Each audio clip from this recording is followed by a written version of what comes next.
Hello guys, welcome to methamphetamine channel. Today I show you how to do Atoraxxion. I'm joking. My name's methamphetamine. If you're here, one of two things has happened to you.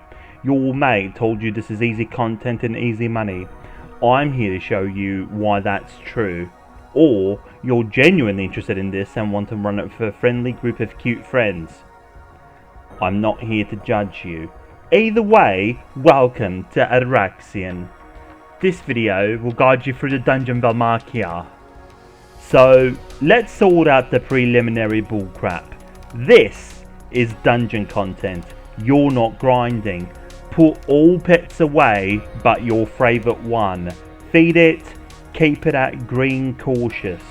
You only ever need to pick up one item at a time.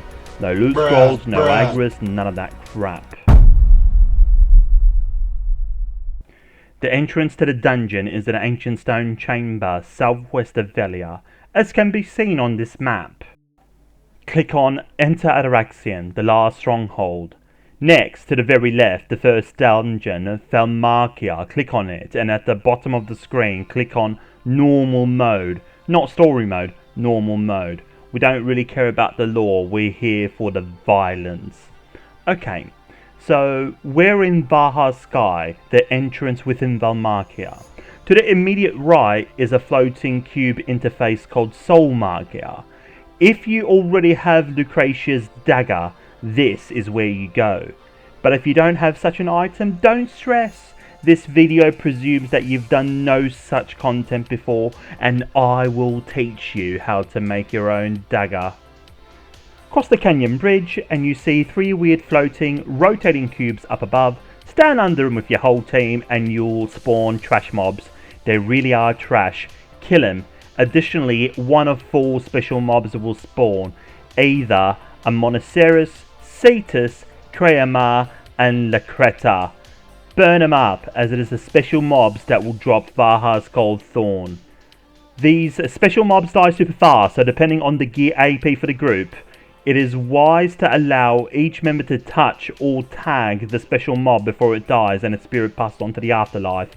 You need 5 of those Vaha Cold Thorns. So if anyone in your team says, "Hey, I've got 5," and you look at your inventory and have 4 or 3 or 2, tell him, "Shut up, Johnson. Let's keep spawning these mobs so that we all have 5, okay? It's not just about you."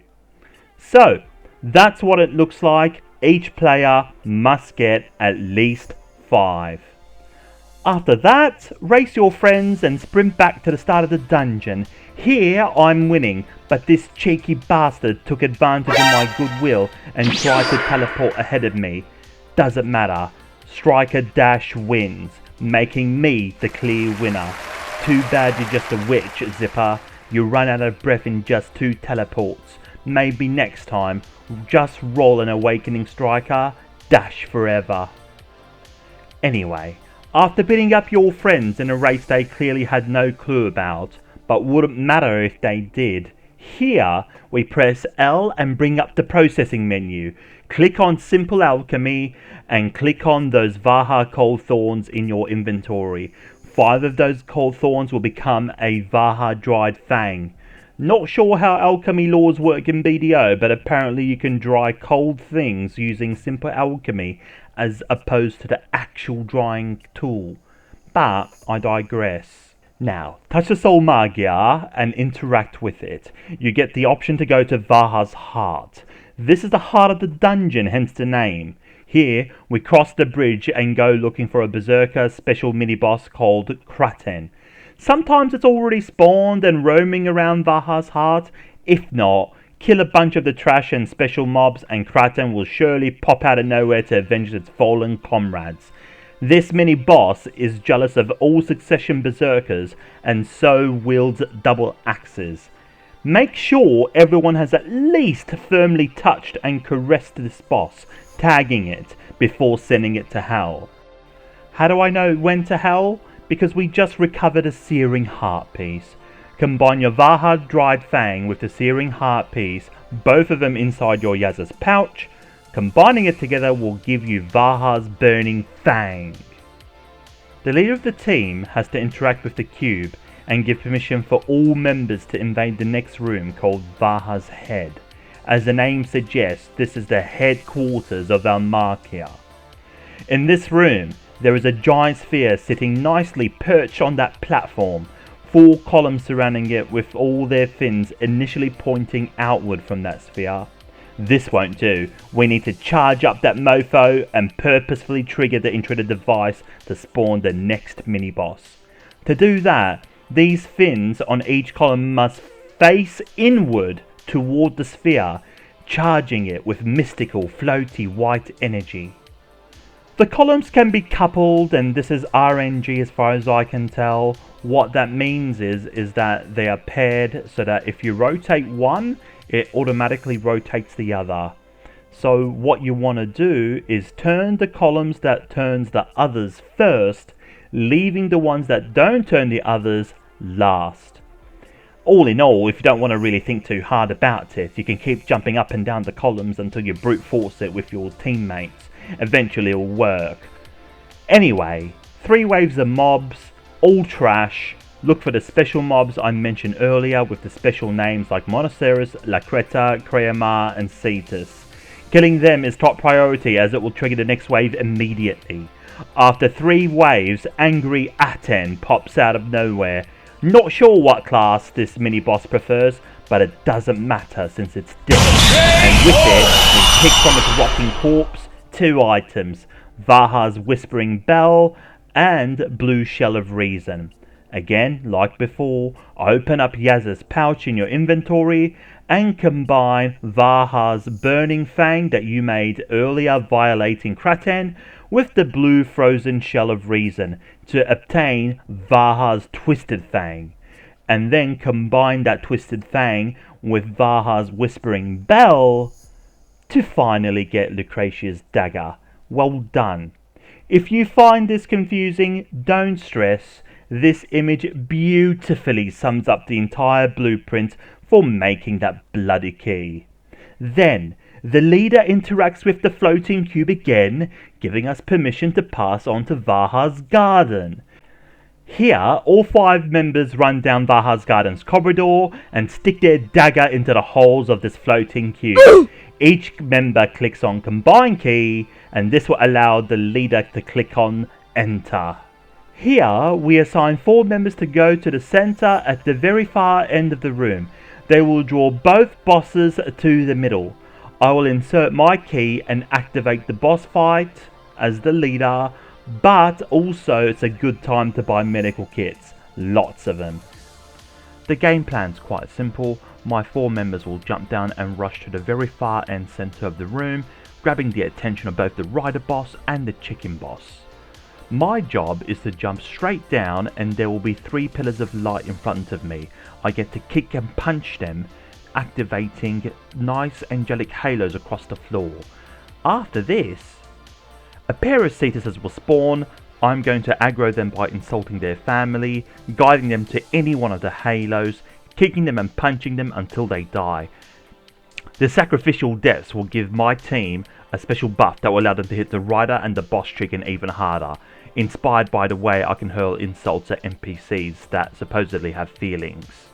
Upon granting the buff to everybody, I will join my struggling team and help them bring down both of the bosses to 50% health. So what I decided to do this time is actually show how the run works. In practice, I jump down, my team is already prepared at the center. They're going to aggro the bosses. This might be a good time to maybe times 2 the speed if you're already familiar with these sorts of things. I'm going to stand towards the center. There's a chicken on the right and the rider on the left. Oh, no, don't come near me. No, naughty. There we go. Back to your spot. That's it. I'm going to like, just touch it a little bit. There we go. Those are the towers there right behind me. And I'm going to go and activate them now. I don't have to hit all of them, just a couple of them's okay. And it will spawn halos on the ground, just like that. Okay, Cetuses are there. We don't want the citizens to go to the boss, or the boss will heal by eating them and gaining nutrition and health. Now we've got the buff, it's in a white text. I'm going to go and help my team because they look like they're struggling badly. And there we are, no problem. So you can always hit the chicken, and the damage that you do to it will carry over once they're loaded. I'm stuck. I'm actually stuck. So I'm going to have to get out of this by pressing escape, escape. This will put me back to the entrance of the boss room. Your weapons are sheathed by default. Don't take it out. Just walk down, because you can die here. See, I'm getting damaged. That should have killed me, but my weapons were sheathed, so that's okay. My friends have beat up the boss. It's going to the next phase. This is when the rider and the chicken mount each other. They think they're badass, but we're going to prove them otherwise. There are 2 more hidden mechanics for this, but I say the word hidden because our damage is so high that it doesn't really matter. So me and my friends are now going to burn it down. If you've got shies, oh, chef's kiss, you just really melt it here.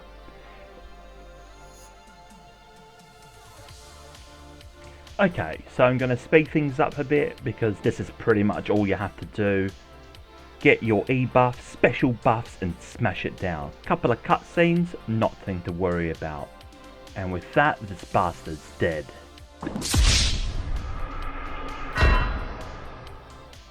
Well, congratulations, you've done Valmakea. Make sure you have your pets out to loot. Chest is on the top right corner, click on that. You get a couple of Kaphra stones, imperfect light stones, etc, etc. And you've got also the key for the next boss, which is Atoraxxion. Good job. Now, instructions on getting out of this bloody place. You see the portal in front of you, you jump right inside of it. Okay, we're in a little corridor, Vaha's paradise. Ignore the cube, don't worry about it. There's a Stargate looking door there. Click on it, go to Vaha's garden. This was the place that we were just before we actually fought the boss. Now, ignore the cube, all that stuff, go to the second Stargate. In there, you're going to open it up, interact with it, and go to Weekly Psyker's Garden, which will take you straight to the next boss. Well, that was it. I hope you enjoyed that or got some sort of insight out of it on how to do the first dungeon, Valmakea. I would also like to take this opportunity to thank my old static group, which I've run for over many years. Atoraxxion, Alien Turtle, Pogomor, Turkey Saki. Especially Atoraxxion, who actually was our leader and taught us how to do the dungeons. Thank you so much. Well, I'm going to make another video for Atoraxxion, and hopefully what